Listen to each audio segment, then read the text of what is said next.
Let me take you back to when I first started in real estate. I found what I thought was a great deal. Good property, good area, good potential. And then it really hit me. How am I actually going to fund this deal? I didn't have a ton of cash just sitting around. I didn't have perfect credit. And every time I talked to a different lender, I felt like we were speaking a completely different language. Sound familiar? Now here's what nobody told me back then, and what I wish someone had explained to me clearly from day one. Funding is not necessarily about how much money you have, and it's more about how well do you understand the deal that's sitting in front of you. In the next 8 minutes or so, I'm gonna break this down to you in a way no one has ever explained it to you before. My name is Irving, and I've been investing in real estate for over 18 years. I've been involved in deals over multiple markets and different strategies: wholesaling, fix and flip, buy and hold, flipping land, etc. Over the past decade, I've worked with thousands of beginners with very little money, very little experience, yet they still found a way to fund their very first deal.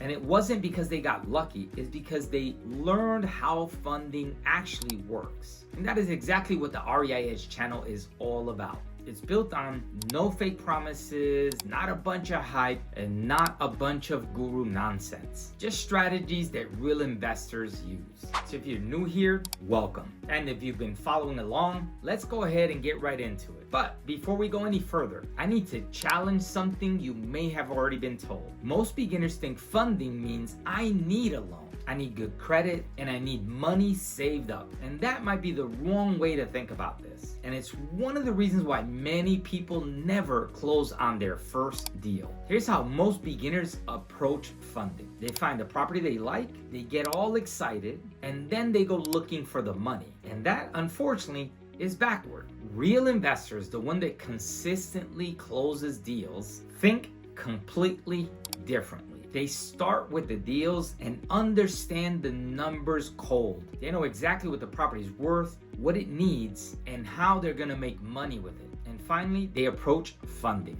Now, why does that order matter so much? Because lenders, whether it's a bank, a hard money lender, a private money lender, or even a partner, they are not funding you as a person. They are funding the opportunity. Now think about that for a second. When you walk into a funding conversation and you don't clearly understand the numbers, you can't even explain those numbers. You don't know your exit strategy, and you're basically saying, I found something good, can you give me money? The lender is thinking one thing: this person doesn't understand what they're doing. They're just taking a risk with my money. And that is why the answer is typically no. And it's not because you're not qualified, not because you don't have potential, but because you're not prepared. Stick with me, because in a few moments, I'm gonna give you a simple framework that lenders typically use when you're looking for funding with them. And this is where everything starts to click.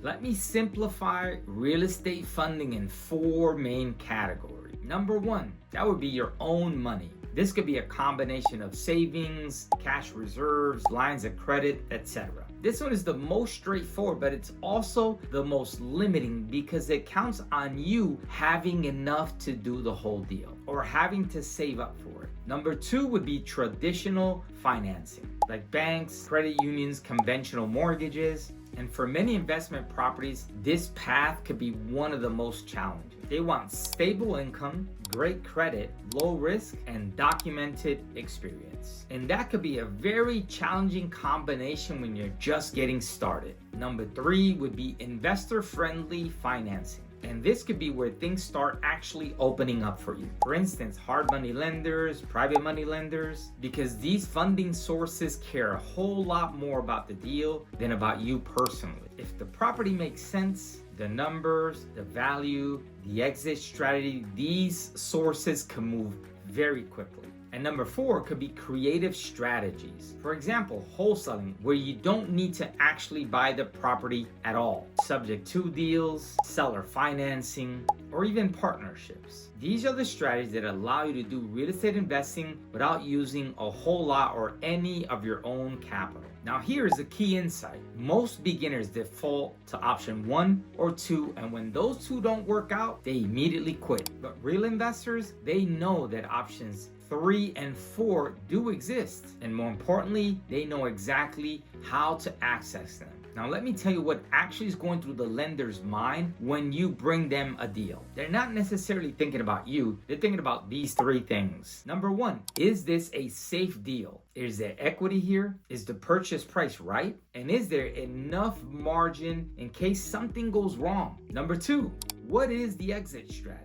In other words, how does the investor make money? And more importantly, how do they as a lender get paid back? Via flip, wholesaling, or hold and rent. The exit strategy needs to be clear and realistic. Number three, what is the risk? What happens if repairs go over budget? What happens if the market shifts? In other words, what is the backup plan for that investor? If you can walk into a funding conversation and answer these three questions easily, the funding becomes dramatically easier for you. I've seen complete beginners get funded because they walked into this conversation and they were prepared. They were clear on the numbers, clear on the plan, and clear on the exit strategy. I've also seen experienced investors get denied because they could not answer very basic questions about their deal. The difference tends to be preparation, not necessarily experience, not credit, not money. Now here's a pattern I've seen over and over again. Someone gets excited about real estate. They start looking at properties, and before they've done any analysis, before they even understand the numbers, they go running to a lender and say, hey, I found a house, can you fund it? And now the lender's sitting there thinking,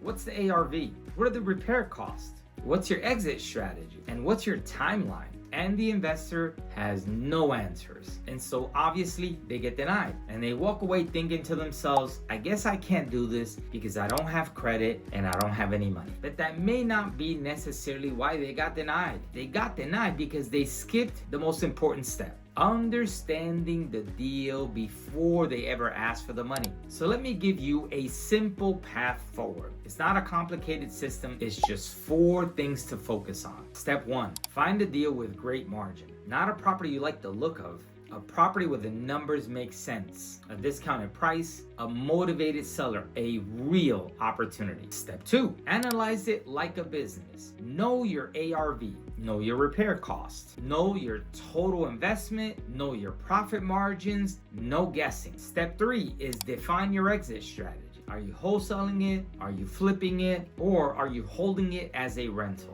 And what's your backup plan if your primary exit does not work? Step 4 is presenting the opportunity, not the problem. Train yourself to stop saying, I need money. Start saying instead, here's the deal, here's the numbers, here's the plan, and here's how you get paid. That is a completely different conversation. And that's the conversation that gets deals funded. If you're serious about getting your first deal funded, do these 3 things starting today. Start looking for deals, not funding. Learn how to analyze one property, just one for now, and write down your exit strategy before talking to anyone about it. That alone will put you ahead of many people that say they want to invest in real estate. My team and I put together a deal-ready investor checklist that walks you through exactly what lenders look for before they ever say yes. I put it in the description, so go ahead and grab it. It's completely free. And if you want to learn how to do this step by step, don't forget to subscribe to the REI Edge channel, because in the next video, I'm going to show you exactly how to become a funding ready investor and what that actually means in practice.